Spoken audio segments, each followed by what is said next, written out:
Some pastors ദേ prioritise donors. ഏറ്റവും കൂടുതൽ കാശ് തരുന്ന ആരോ, ഏറ്റവും കൂടുതൽ സ്തോത്ര കാഴ്ച അല്ലെങ്കിൽ ദശാംശം തരുന്നവരാരോ അല്ലേ, അങ്ങനെയുള്ളവരോട് ഫേവററ്റിസം കാണിക്കും.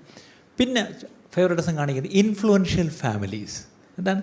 അല്പം ഇൻഫ്ലുവൻസ് ഉള്ളവർ അല്ലേ, സ്വാധീനമുള്ളവരൊക്കെ അങ്ങനെ ഒരു സഭയൊക്കെ. ഇപ്പോൾ പറഞ്ഞു സെലിബ്രിറ്റീസ് ആരെങ്കിലും, ഇപ്പോൾ ഇവിടെ ഒരു MLA വന്നു, അല്ലെങ്കിൽ ഇപ്പോൾ ഒരു പോലീസ് ഓഫീസർ വന്നു, അല്ലെങ്കിൽ ഒരു വലിയൊരു അറിയപ്പെടുന്ന ഒരാൾ പട്ടണത്തിലെ ആൾ വന്നാൽ എന്ത് ചെയ്യും?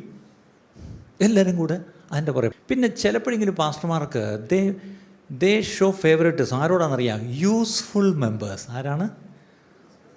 ഉപയോഗവും പ്രയോജനം എന്നറിയാം, ഉപയോഗം, അതാ ശരിക്കുള്ള വാക്ക് അല്ലേ. അപ്പം ഒരാൾ യൂസ്ഫുള്ളായിട്ടൊരു കുടുംബത്തെ പാസ്റ്റർക്ക് തോന്നിയാൽ മറ്റുള്ള കുടുംബങ്ങളെ പാസ്റ്റർ എങ്ങനെ കാണുമെന്ന് പറയുമ്പോൾ ഡിസ്പോസബിൾ. ഇപ്പം നിങ്ങളിങ്ങോട്ട് കയറിയപ്പോൾ വെള്ളം കുടിക്കുന്ന കപ്പെടുത്ത് എന്ത് ചെയ്തു? കുടിച്ചിട്ട് ആ കപ്പിനെ എന്ത് ചെയ്തു? കഴുകിയോടെ വെച്ചോ? ഇല്ലല്ലോ, പേപ്പർ കപ്പായതുകൊണ്ട് ഇതുപോലെ ഒരു വട്ടം ഉപയോഗിച്ച ശേഷം ഇതുപോലെയും ചില സഭകളിലുണ്ട്. വിശ്വാസികൾ എന്ത് ചെയ്യും? അങ്ങ് ഉപയോഗിച്ചിട്ട് അങ്ങ് കളയുക, അല്ലെങ്കിൽ അങ്ങ് ആവശ്യം കഴിഞ്ഞ് കളഞ്ഞേക്കുക.